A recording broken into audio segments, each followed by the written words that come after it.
Today we are interviewing Thomas H. Reynolds, who held the position of Associate and Foreign Law Librarian at the University of California, Berkeley from 1974 until fairly recently. Tom, could you? Really about 2000, and then I was called back, and I retired again in 2002. Yeah, I apologize to all of our viewers and to you that I knew the different dates. Well, and there rather are than always different dates for people. think to ask you before we started the interview, I figured, well, I better ask right now. So that's good.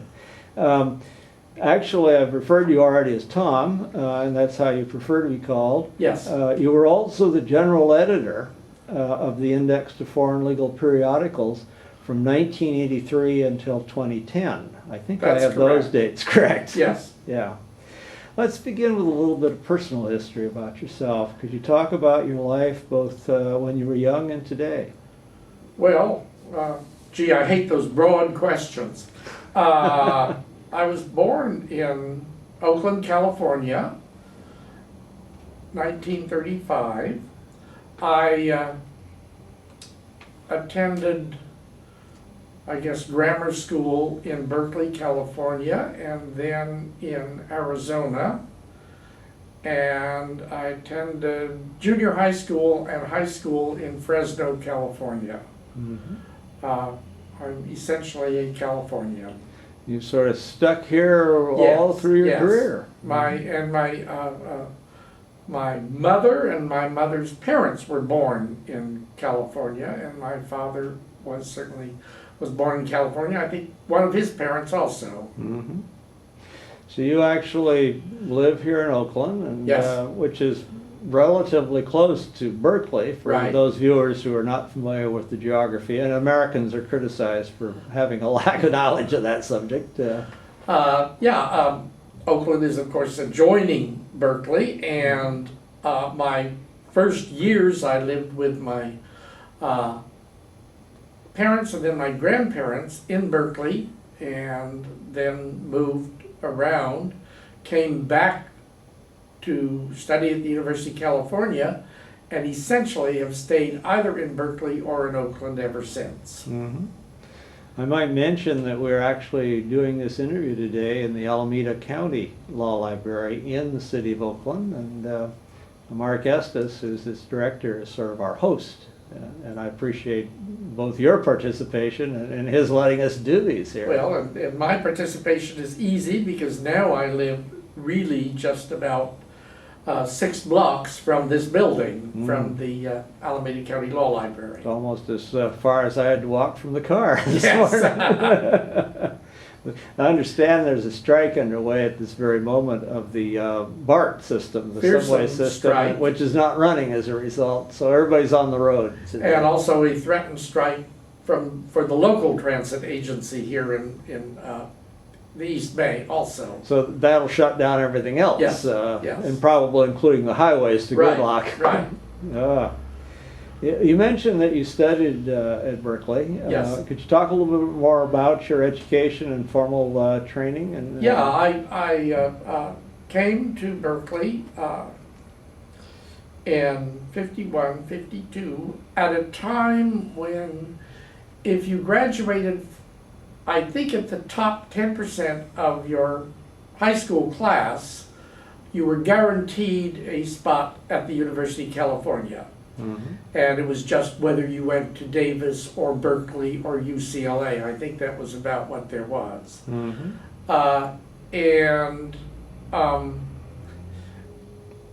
It was ludicrously cheap to go to the University of California in those days. Like I think $100 a year would take care of it. Mm. So I applied and was admitted to Berkeley, studied essentially history and political science for 4 years. I worked I worked at the Berkeley Public Library as a shelver and a desk attendant. My uncle was the librarian of Santa Barbara County, Mhm. and put me in touch with people who hired at the Berkeley Public Library. So you kind of grew up literally as a library employee, Right, and later a Right, librarian. and I, as I say, I worked more than half-time Mhm.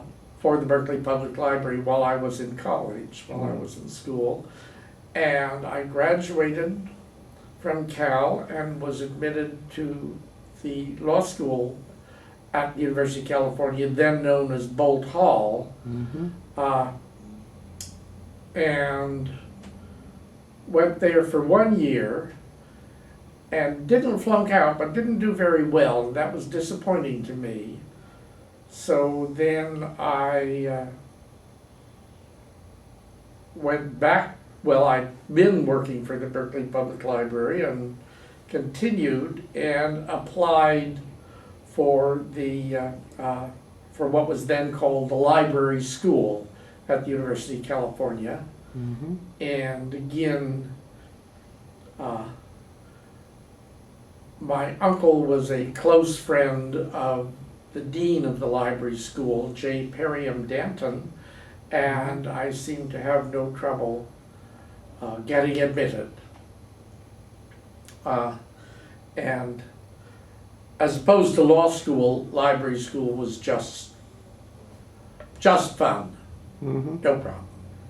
A little bit different and in Very some ways different, more interesting. and it was located on I think the top floor of the main library at Berkeley, Uh-huh. and we have very good, I think, very good teachers, and it was a good class and enjoyable. Hmm.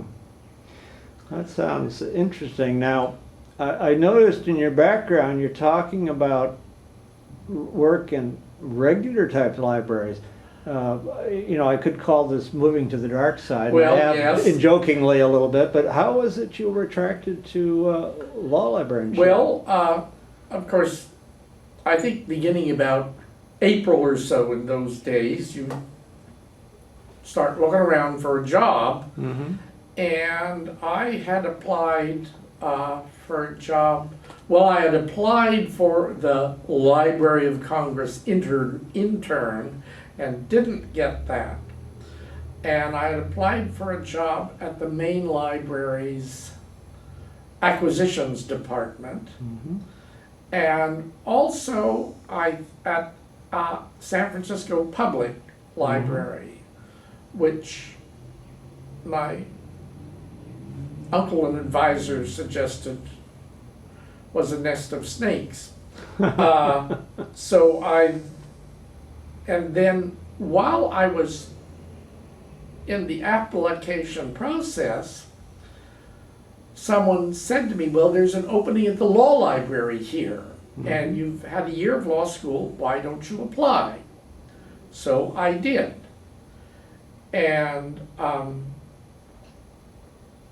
in those days, hiring at the University of California main library was very controlled and very bureaucratic. I had interviews, filled out forms, and waited.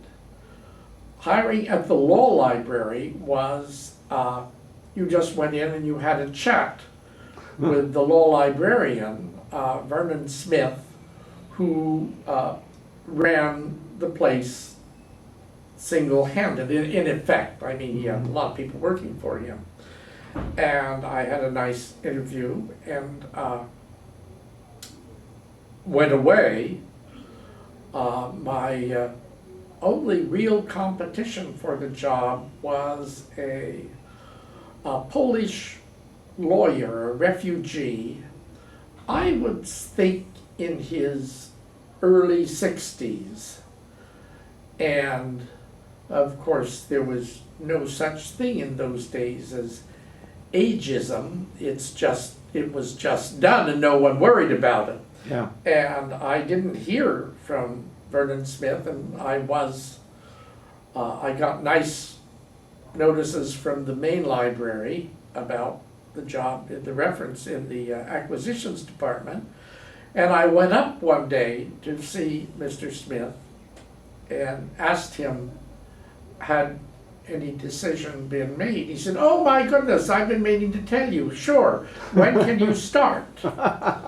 And in those days, of course, there were no forms to fill out, no people to get permission from, whatever. And I think I started on the 1st of July. And it was a very nice, small library. With the school had a lot of prestige. Vernon Smith, the law librarian, was also the endowment counsel to the regents and was marvelously well connected and essentially ran the library very easily and without any input from the chancellor's office or anything else. It just worked. He was It what was we a nice call an place. independent librarian in all senses of that term. Exactly.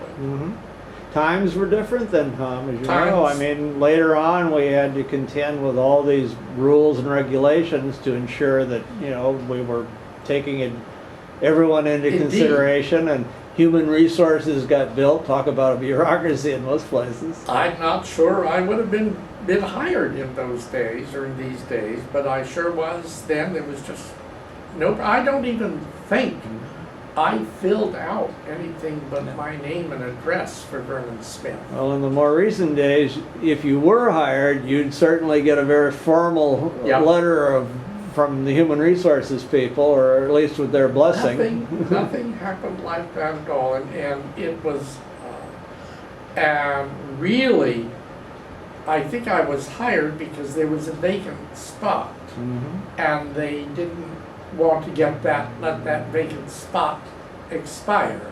Yes. They weren't really sure what to do with me.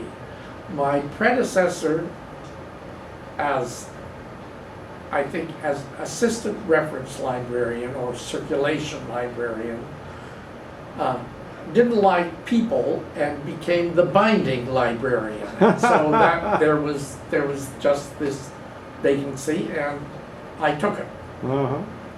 I would think being a reference librarian or a circulation librarian and not liking people would be a bit of a problem.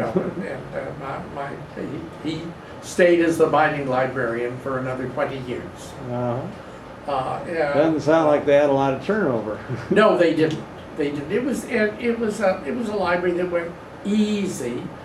It was not a well-to-do institution within the University of California, but it was never prodded or directed otherwise. And then I think 6 months later, I was working during Christmas holidays, and there was a phone call which I took, and Vernon Smith had had a stroke, having just put his wife and child on the Lurleen to Hawaii, and died. Oh. So there was an acting law librarian for about a year. And I stayed on doing what I was doing. Now, you mentioned a few minutes ago that you sort of came into the job and your predecessor was now doing the binding and so on. At some point, you evolved into, to be honest, one of the more renowned foreign and international law librarians. How did that sort of happen? all that come about?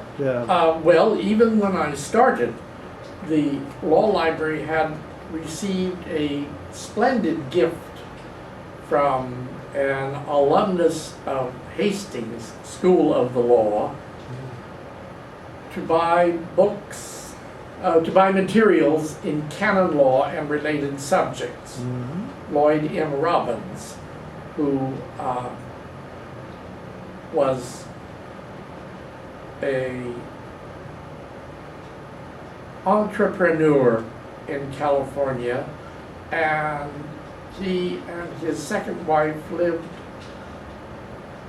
next door to the president of the Pacific Gas and Electric Company on Pacific Heights in California, in San Francisco.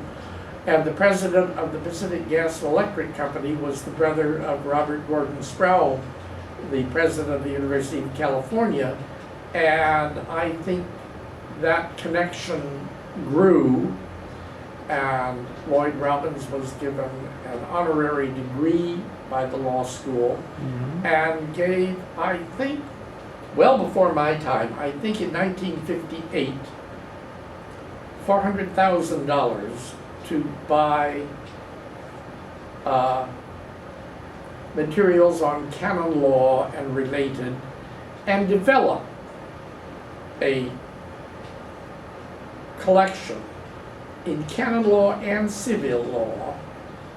And Lloyd Robbins died in 1959, and the money, and $400,000, even if you spent a lot of it on books, was a nice piece of change, and that was a separate fund which began to,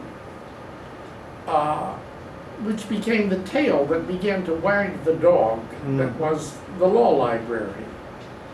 And beginning,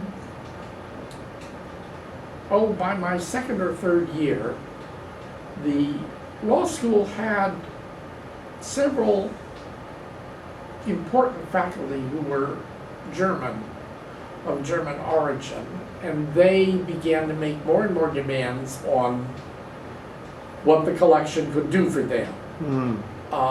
I had had Spanish in high school, French in college, and German after college. And languages just were never difficult for me, and I sort of gravitated towards developing an international collection. And pretty much that was what happened. And I think in about, and by then Dan Henke was the librarian, the law librarian, and he didn't particularly like to deal with the German or assertedly scholarly faculty, and sort of pushed me onto them and pushed them onto me. And I simply became their resource. And then the collection grew. And in 1970, Lloyd Robbins' widow, who had kept connection with the law school and was invited to affairs, and often I was deputed to escort her around. She had been Lloyd Robbins' secretary, but was also an heiress of property in the Sacramento Valley. She died in 1970. She didn't like her family, and she certainly didn't like his family, which had attempted to break his will.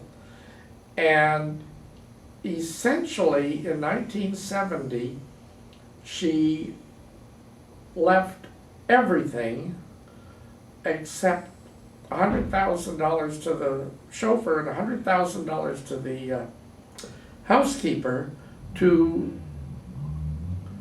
the fund established by my late husband at the Law Library of the University of California. And after about a year of efforts by the regents and other venal authorities within the university, I say the regents, I don't think the regents at all, the administration and the chancellor, who wanted to take that money Mhm. and use it for good works and other things not connected with the law school at all.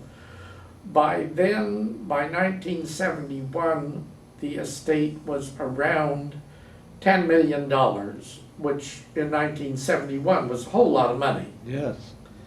And it was eventually, by 1971, folded into the Robbins Fund, at which point the law school read some writing on the wall that they had better use that money sensibly Mhm. and to enhance the school's reputation. From that point on,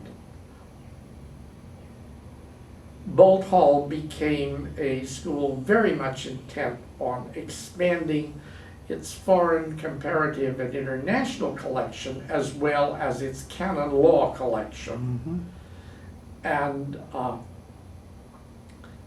it really became, although it wasn't known or pushed or advertised, it became after Harvard, Yale, and then Columbia, and then Michigan, and then Chicago as a center of international and comparative law research. Mhm.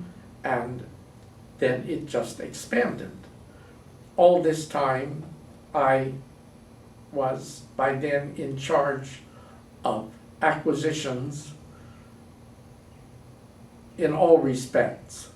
The Robbins Endowment did not allow for money to be spent on common law jurisdictions. All right. That was the state's money.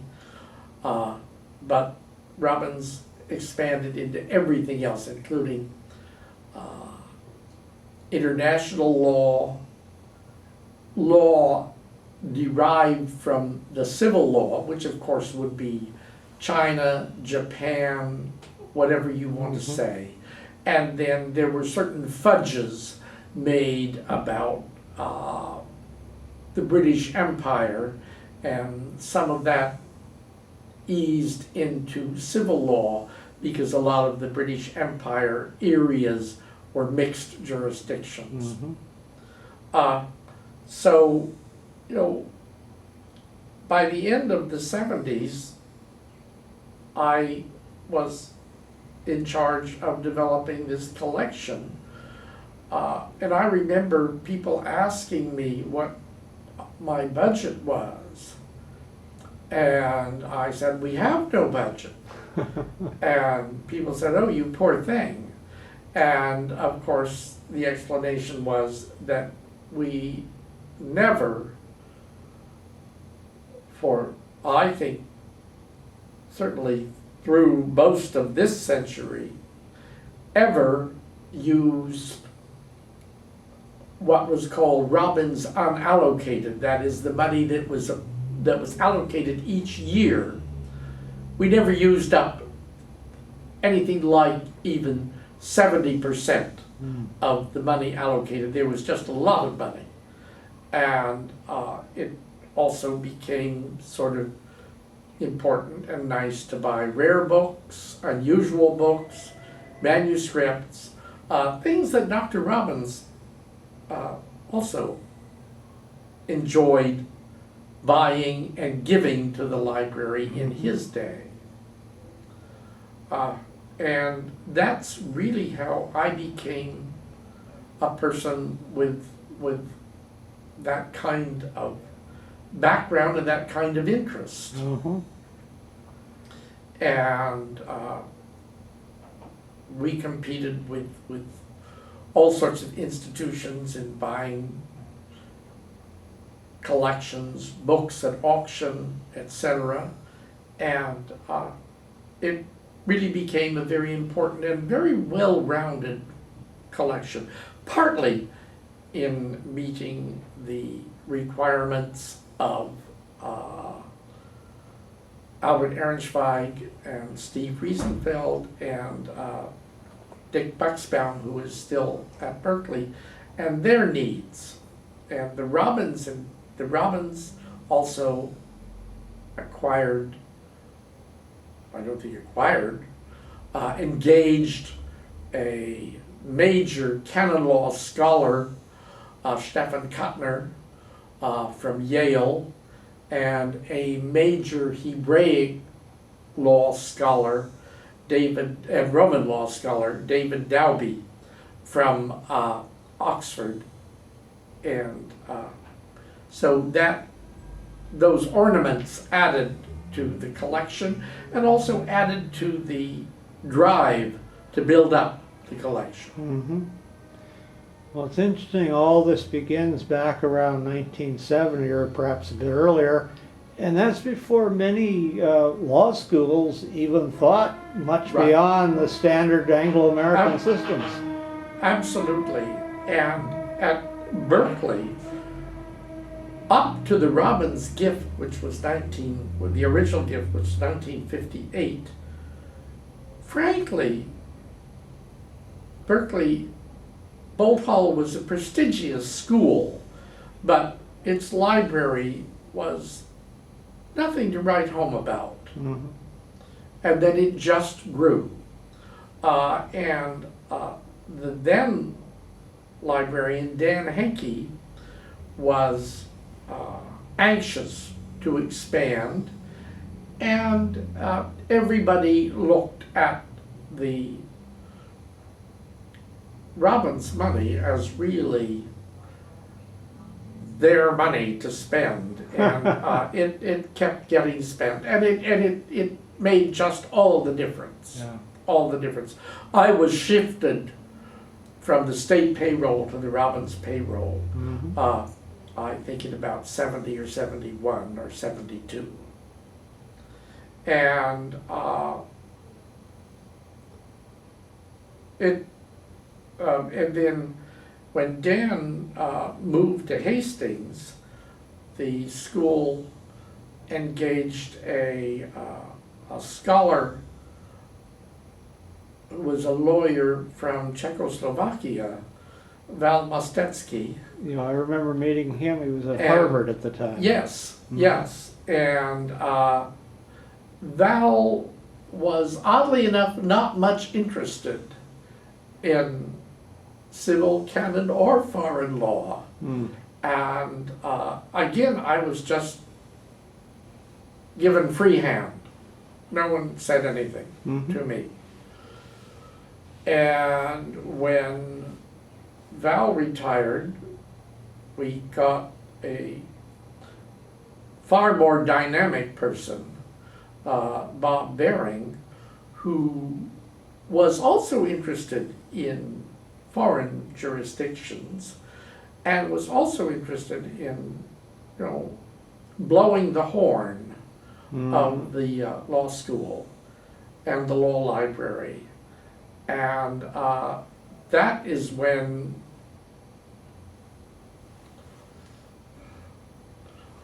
I followed through with years. I had already been years of buying and developing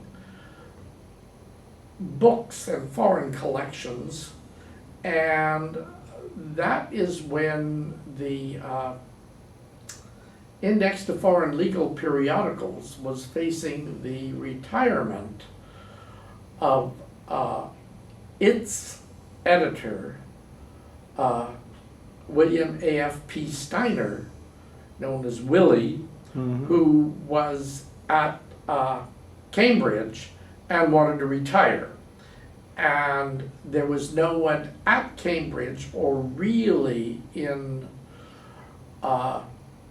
England to continue that job. And there was a meeting held at Harvard in 1983 to decide where the general editorship could go. And Bob and I were both quite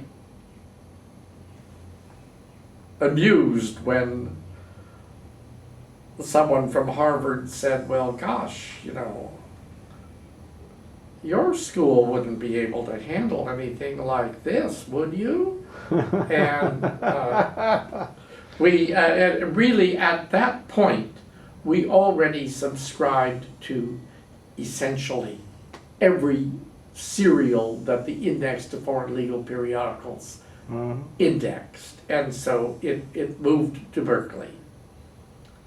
And that, I guess, became a turning point for me, just to keep on doing what I'm doing. Mm-hmm. Well, you became the general editor of the Index. And yeah, I think in '83 with the first issue, in '84, there was a long hiatus. And we eventually moved the production from Holland to the University of California Press. Mm-hmm. And we improved the qualities and the indexing situation and the production system over from about 1984 to 1986. And it just really became fun, and we hired a staff and developed our own approaches to things. Mm-hmm. And essentially, as long as nothing went wrong, the American Association of Law Libraries, which owned the Index, Mm-hmm. said that's fine, and AALL paid salaries for people connected with the Index, and I got a modest, really modest honorarium, and then AALL also paid a substantial sum to the law library, carefully phrased, so it wouldn't go into cost overhead recovery for the university. And then the law library and even the law school liked that, because that was free money. Mm-hmm. And that situation continued. They didn't have that restriction. The chancellor would have used it as free Exactly. money. Oh, right, then take 80% for whatever and give Certainly. you 20%. If that. And that worked just fine. Mm-hmm. Well, you've had what sounds like a fascinating and interesting career. I mean, a variety of things kind of came together for you, but Yeah. you obviously grabbed hold of them and pursued it properly, or it wouldn't have stayed there. Right, well, I really had terrific support from Mr. Bering, who liked the idea of putting the law school on the map in this respect. And after a couple of difficult years, the Index really pretty much ran itself. Mm-hmm. And we developed systems of indexers hither and yon. Mm-hmm. And again, we were fortunate in that if some journal that we indexed doubled its price, we just bit that bullet.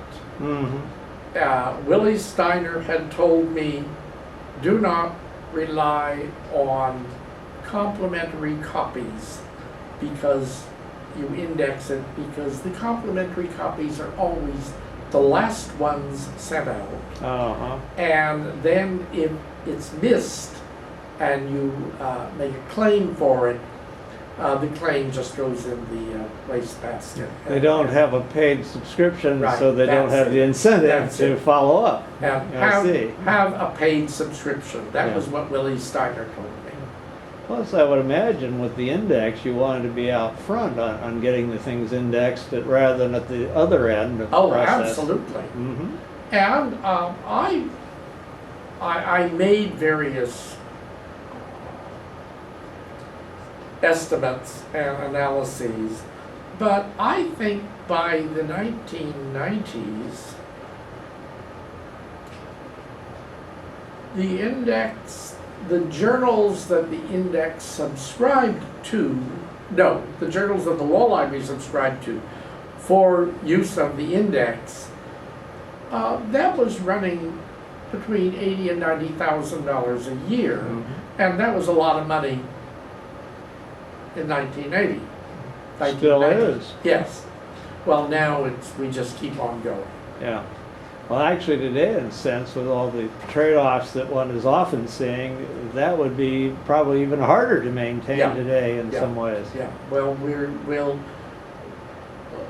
Bolt Hall, University of California, Berkeley Law, which has now been rebranded, is still able to handle pretty much everything. Mhm. Well, you have done a great deal. We've just heard about some of it, but you've also been very, very active in the general profession itself. You've been chair of a number of ALL's committees over the Yes. years. One of which I want to sort of highlight and ask you about was your experience when you chaired the Local Arrangements Committee for the 1979 annual meeting, which was here in San Francisco. I mean, talk about a city. I came as a participant. We were up on Nob Hill in one of the old hotels, and we'd walk down and have lunch in Chinatown the days when we didn't have a free lunch, which weren't very many. No, that was a different. But that day. was a wonderful meeting and very interesting, and yet it also occurred before you had all this group of folks at the headquarters who come in and Right. basically take over. You'd had to do it all. Well, talk a little yeah, bit about that. That was, because certainly within 4 or 5 years, the group of folks at headquarters took over. They also figured out how to funnel a whole lot of that money back to headquarters. Mm-hmm. But for the 1979 meeting, it was, I think, not one of the last, but one of the many last meetings that was not held in a convention center. Mm-hmm. We were small enough to hold it in a big hotel, or in 79 we held it in 3 hotels, all on Nob Hill, Mm-hmm. all happy to work with each other. And I think, those days may be gone forever. And we spent a lot of money, and you could negotiate with hotels in those days because they weren't sharing anything with convention centers. Mm-hmm. And lots of things were free, and then of course they would charge you $10 a cup of coffee or something like that. And we had wonderful weather. Not that we ever don't have wonderful weather in Well, you did San have Francisco. unusually nice, wonderful Yes. weather that Yes. summer. I remember. And everything went well. The closing banquet was very popular. We had a wonderful starting lunch. Also, in those days, I had super help and assistance from Myron Jacobstein, Mm-hmm. the law librarian at Stanford, who also knew a lot about dealing with hotels and setting up things. Mm-hmm. And Mike was a great help there. You had a good team, obviously, Yes, because the results certainly showed that Yeah. somebody knew what they were doing, or It was a wonderful convention, and everything went well. Everything went well. Mhm. Well, that's the kind of fond memory you want to have, Yeah. rather than some disaster that you Well, think about. yes. I'm sure. Well, you were sort of, I don't know, rewarded or what, but you ended up on the executive board Yes. a few years later, and Yes. you and I had the honor of serving slightly overlapping terms for a That's couple right. of years. That's right. Yeah. And I enjoyed learning more how the executive board worked and how the administration of AALL went. And it did sort of open up some ideas. I remember, of course, when you did the annual meeting, it was before ALL had Yeah. expanded staff, but when we were on the board together, they'd hired Roger Parent as executive director, and then he had brought in people, experts in their sub parts Right. of the operation.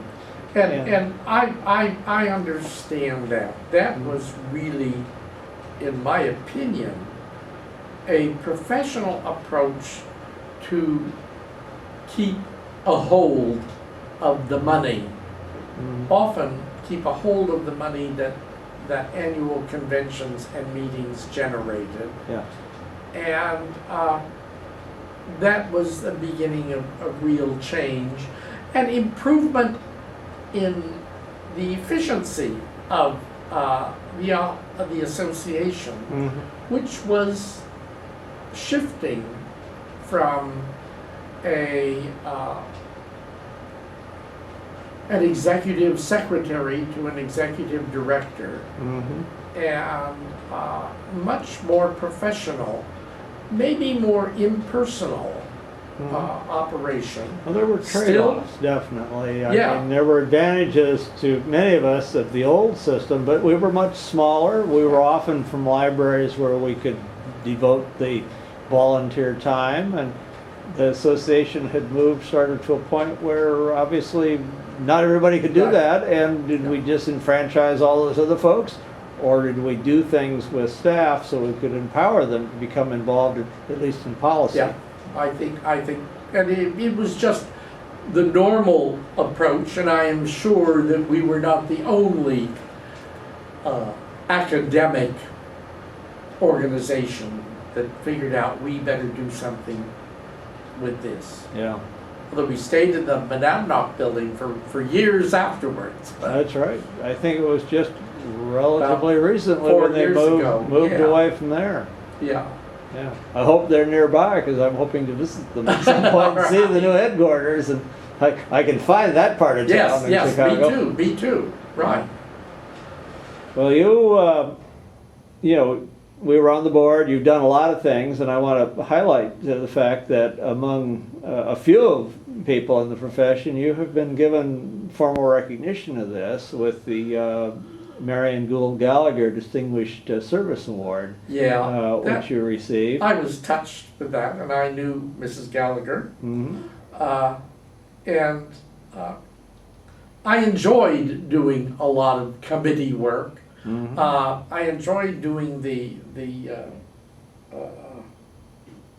work on the executive board. I also spotted that that's nice, but I didn't want to be president or president-elect Mhm. of the association because I wanted to do other things. By then I was traveling Mhm. rather a lot, and also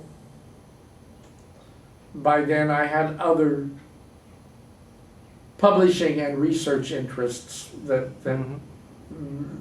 became more important to me. Being president had its upside and its downside. I can still remember literally talking to some of the board. I think it was the year I was president, so you were still Yeah. with us. And you know, we had set up a listserv so we could communicate among ourselves sort of unofficially. And somebody said, it's sort of nice, nothing has happened bad this year. And then suddenly, West Publishing Company was about to be acquired by Thompson, and Yeah. boy, did the lid Yeah. fly off that. Yes, yes, nothing bad happened this year, and then, And then we Yeah, were big in the changes, middle of big quite a change. yes, yes. And of course, many of our members thought we should stop it somehow. I don't exactly know how they thought we'd do that. Maybe come up with a $20 billion buyout offer Yeah, and buy the thing ourselves. Lord Thompson could have topped any buyout offer, I think that certainly. he was intent to do it too. Yes, yes. But that was those are the board experiences were interesting. I certainly advised, I took part in a whole lot of AALL activities up through the 1980s. Mhm. And by then, I think demands on my time had really grown. Mhm. And the importance of the law library at Berkeley within the Berkeley campus and within the law school had expanded, Mhm. and all of that took more time. Yeah. Well, it certainly has become one of the premier shops in the Yes, country now. yes, I mean, yes. under you, It's- Bob, and whoever else. It's been, yeah. And then also, I began at that time developing and producing on what came to be called the Foreign Law Guide, Mhm. which I developed with Arturo Flores, who was then a reference librarian at Berkeley, Mhm. and we planned on producing a 100-page, 8.5 by 11 publication that would get Arturo's name in print. I had already had a whole lot of things in print. Mhm. And it just expanded. It just expanded tremendously. And of course, we retained the copyright. Mhm. And it is,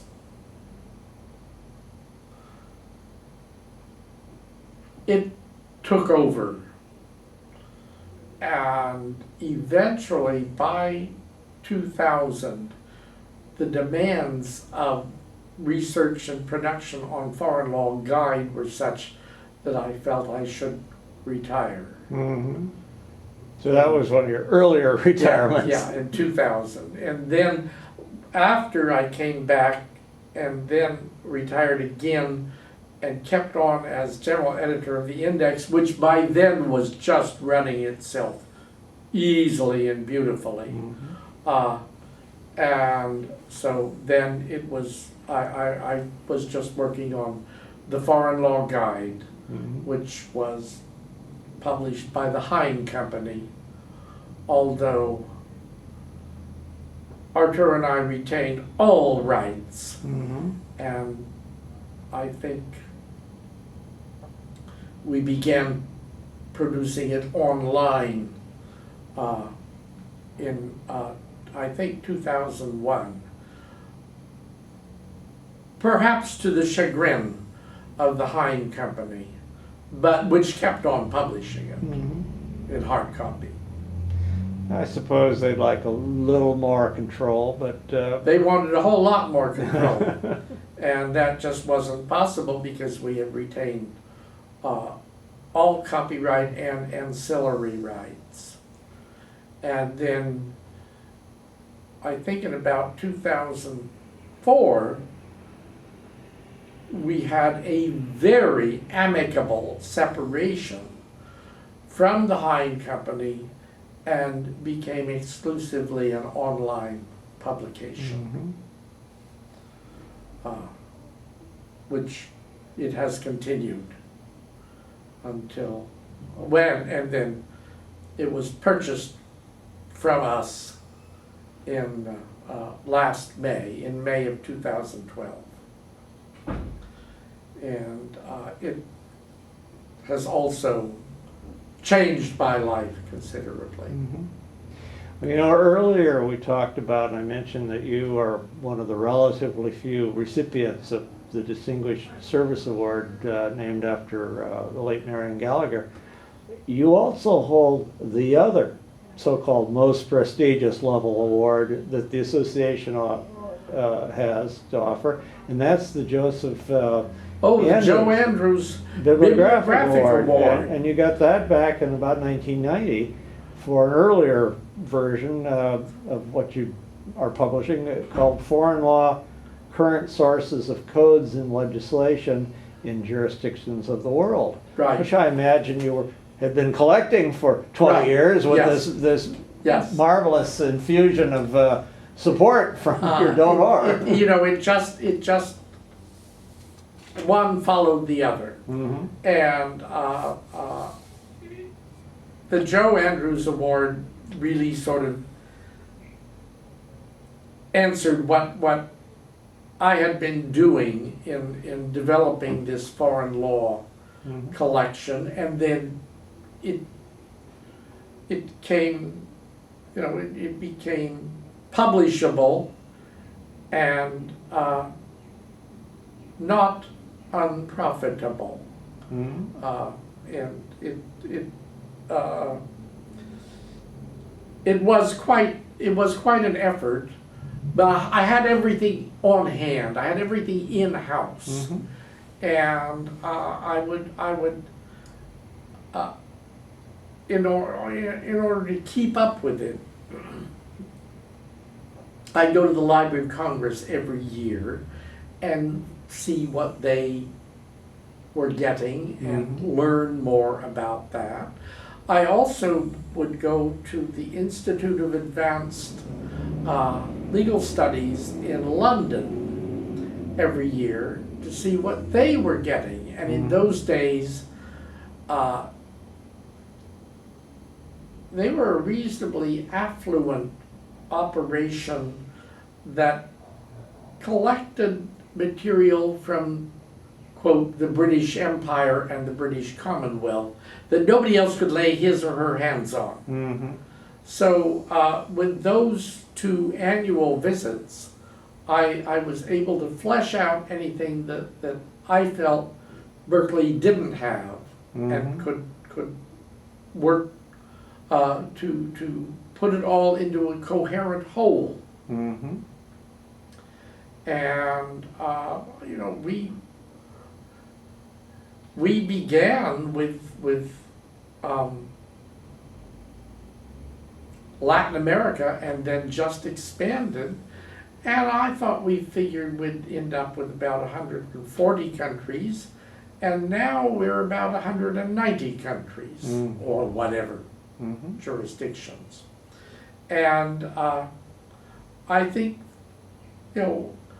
Arturo and I really enjoyed doing that, and certainly enjoyed getting the accolade of the Joe Andrews Bibliographic Award, which was... They don't hand them out just willy-nilly. You No. obviously had achieved. And also, that was really an award that's been in existence longer than Yes. the Marion Gould Gallagher That's Award. quite correct. I think it dated back, I remember Art Charpentier Yes. had a Yes. hand in creating that, probably back in the In 60s. the 60s, Yeah. sure.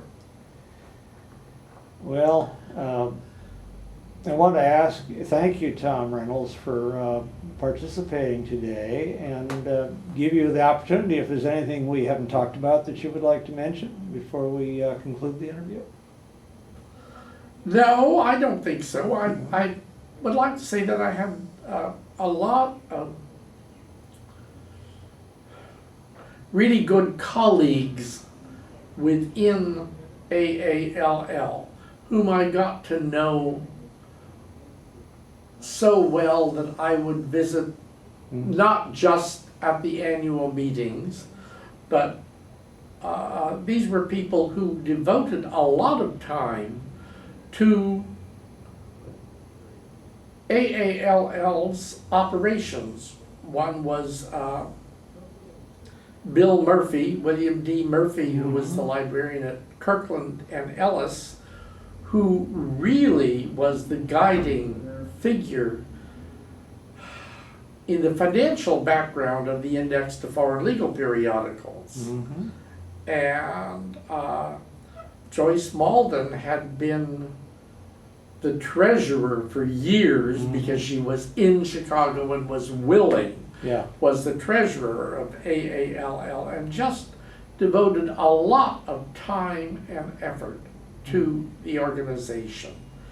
And people like those, and like Jack Ellenberger, whom I still see, were colleagues that I really enjoyed working with and doing things and even plotting with.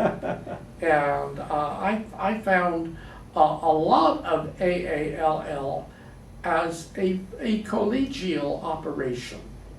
That always struck me the same way, and you know, in doing these oral histories and opportunity to come around and visit with people like yourself, you know, we haven't seen each other in several years, but it's like we had lunch last Yes. week when we get together. It's that quick. Well, and Pick it right also back a up. lot of you know, a lot of people, of course, a lot of people have gone, but still a lot of people are still active, or at least by email you can keep in touch.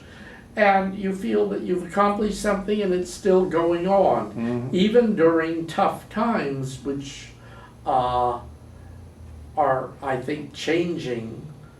I don't think law librarians are having such tough times now, but they're sure having different times, and in competing for the academic or public service dollar. Yeah. Well, I think it's probably been an ongoing thing throughout our careers that we're always competing with somebody for space and for money to buy books and hire the right people to make them accessible. And times got really tight. From what I read, the economy is starting to pick back up, and that ultimately should benefit everybody. I think so. When I see times got tight at Berkeley Law School, really after I had left by 2008, but times pick up and things are beginning to get better. Also with something like what Bolt or Berkeley Law has to deal with is, frankly, a big pile of money that a whole lot of other people not even connected with a law library and maybe not totally connected with a law school want to get their hands on. And it's a big pile of money. Yeah. The more involved, the more greed from the outside of That's trying to true. figure out how to get a hold of it. How to get hold of it, that's Yeah. really important. Yeah. How to get hold of it. Well, it sounds like your donor back in 1970 or something knew the how the world worked, and Well, he wired the restrictions in there as best he could. I was really very fortunate to be at the law school at the time that it had a lot of money, and indeed in about 77 or later, about 79, I was offered a position in Switzerland by the federal government, and very carefully thought about it before turning it down, mainly because things at Berkeley were just always so promising and so much fun. Well, that's probably And, the right reason to make the decision.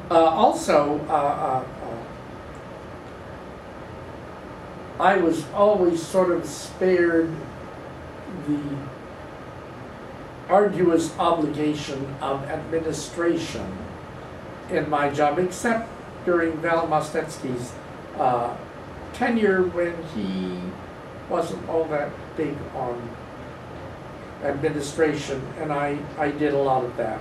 But otherwise, I generally had a lot of fun.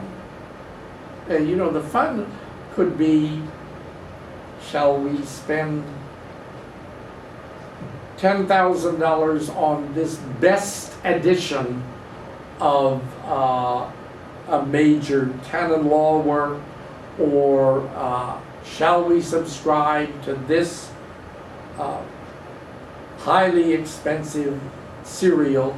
And these are decisions that was a lot of fun to make. I was fortunate. I think you were fortunate in that perhaps some of the times you could decide to do both of them. Well, we were, and also because I have a facility for language, most Western languages I can handle, and that became just more fun. Yeah. Well, that's wonderful, Tom. I want to thank you again for being part of this, and we'll conclude the interview. And Okay, you can look at the I'll camera look if at you the want. camera. Yeah. Thank you.